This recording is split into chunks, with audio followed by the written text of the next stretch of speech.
If I lived out on an island in the middle of nowhere, at least I wouldn't have to worry about misinterpretations because people are awkward. Insert logo and dramatic opening music here. I am not good with people. Like, I am really, really not good with people. And I know that everybody says that they're terrible with people, that they're an introvert or whatever it is, but I think I'm worse. And here's an example. Several years ago, I was at the Creation Museum, and it was Museum Day, and I was out front and I was debating with an evolutionist. And we were having a pleasant conversation, and at one point in the conversation, one of my friends comes over and starts talking with us. And so the person I was originally talking to says, "So are you two friends?" And I say, "Yes." "Well, yeah." Since that day, which again was several years ago, I have wondered what in the world I was thinking and what in the world my friend thinks that I was thinking or thought that I was thinking or any of that, because it sounds like I was hesitating. Yeah, we're friends. Well, yeah, I guess we're friends. It was awkward. And I want to run you through what I was thinking at the time, what was going through my head, and why it was that I said that. Now, my first reaction was, "Are you two friends?" And I said yes, because yes, we were friends. And that was my initial reaction. And then I went into overthinking mode. And if you know me or if you read my blog or any of that, you know that I am a big fan of overthinking. If you don't believe me, read the very first post on my blog where I talk about overthinking itself. I like overthinking, but the problem here is that I had about 2 seconds to do all of my overthinking. And 2 seconds is actually a fairly liberal estimate because I actually probably, during that time, the entire thing that I said probably took about 2 seconds. So I probably had more like 1 second, maybe even a half second to do all of my overthinking. So clearly, that is not enough time to process all the various different paths and outcomes. But what my thought process was, well, yes, I consider this person to be a friend. But what does this person consider a friend to me? I mean, we see each other at drama club and speech and debate and various other places, but I mean, I've never been to her house and she's never been to mine. And, we don't talk outside of the places where we have various groups and meetings together, so I consider this person to be a friend. But what does this person consider to be a friend? I don't know. Maybe we're just acquaintances in this person's eyes, or how should I know what this person considers to be a friend? So maybe this person is my friend, but I'm not this person's friend, or maybe I am this person's friend, but this person is not my friend. Who knows? And so I said, well, and I was about to go into the description of why it was that I couldn't technically be sure, because I consider this person to be a friend, but maybe it's not mutual, or who knows what. But about that time, it registered that my friend had already said yes. So, yes, we're friends, and I don't have to worry about that anymore. So, yeah, I guess we are friends, and I don't have to worry about explaining all of that. So, what it sounded like was like I was hesitating, like, yeah, I guess we're friends, but that wasn't what was going through my mind. What was going through my mind was a desire for accuracy, a desire to keep from asserting my own opinions and pushing them onto this other person.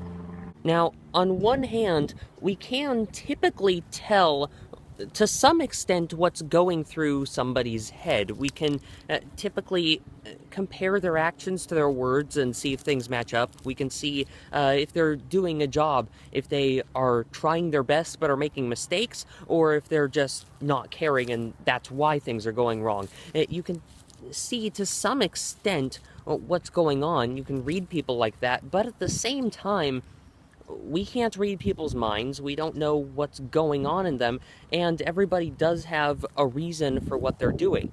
And there are some things that are objectively good or objectively bad, and that's typically what I'm talking about when I'm saying, well, everybody has a reason, everybody has their motivation, but that doesn't excuse bad behavior just because somebody had good intentions or whatever.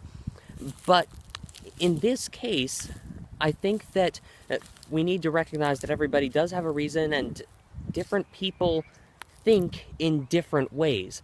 So the way that we read people is typically say, well, if I were doing that, what would be my reasoning? What would be my purpose for saying that or acting like that or having that tone of voice or whatever it is? Why would I do that?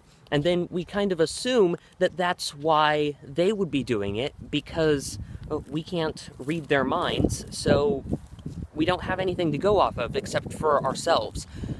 But because different people are different, we don't always act in the same way, and we make different mistakes. So a lot of times I misinterpret people, and I think that they're saying one thing when they're actually saying something entirely different.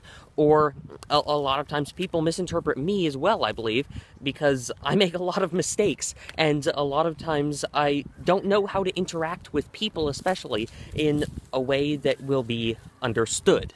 For example, I once had a friend who asked me how well I knew somebody. And I said, "What do you mean by that?" And he said, "Well, just what I said. How well do you know that person?" And to this day, I cannot figure out what in the world he meant, because I have to ask, what do you mean by that? What do you mean by that? What do you mean by that? I have to figure out what somebody is asking, why they're asking, all these different things before I can answer it, because otherwise I'm going to misinterpret whatever it is that they're saying. So if somebody asks me a question, before I can answer it, I have to know what it is that they're asking, which means that I'm typically going to ask them, what do you mean by that? And what about this? And define that word over here, and all of these different things, so that I can at least think that I am answering it accurately. But not only can we misinterpret what someone is thinking or feeling, but even if we get it right, we can misinterpret why they are thinking or feeling that thing. For example, let's say that you figure out what someone is feeling, that they are feeling awkward or whatever. Now, let's assume that they actually are feeling awkward and you haven't misinterpreted that. Why are they feeling awkward? Is it something you said or something you did? Or is it something else entirely? Is it something that they saw on a billboard that you drove past earlier, or something like that? We have no idea why people do things or why people think things or what it is that they are even thinking or feeling to begin with. So in order to properly predict something, you have to not only accurately figure out what they are feeling or thinking, which is difficult enough because people make mistakes and can sometimes come across one way when they're actually not thinking or feeling that thing, but then you also have to figure out why it is. And we don't have that person's perspective. We only have our perspective. And so I'm particularly bad at reading people, but I sometimes wonder if it's really because I'm bad at reading people, or if it's just that I seem bad at reading people to myself because I don't guess as often as other people do. Maybe other people just guess based on what they do know and happen to be right, but maybe they're wrong just as often as they are right, but I'm not measuring that. I'm just looking at how often they're right, and I assume, therefore, that they are better at reading people than I am because they get things right and I don't even guess. And I'm not even really sure what I'm saying with this video. I'm not sure if I'm saying that we should guess more or that we should guess less, or what it is that I'm saying. I guess I'm just trying to point out that we know very little about how somebody else's mind works, and sometimes we can make assumptions that turn out right, but other times something can seem completely obvious when actually it's not what the person is thinking or feeling. Sometimes we think that somebody is trying to send us a message when actually they were thinking about something entirely different that we haven't even taken into account. So I guess those are my thoughts on the issue. And one more note that I would like to point out about something entirely different. Remember, my short-term goal for the channel was to have 10 subscribers, and last time I checked, we had 11 subscribers, so we made that short-term goal. So the midterm goal is still 1,000 subscribers, and the long-term is 100,000. But the short-term goal is moving to 25 subscribers. So let's see if we can make that goal. So if you like the video, remember to like, share, comment, subscribe, and fare thee well.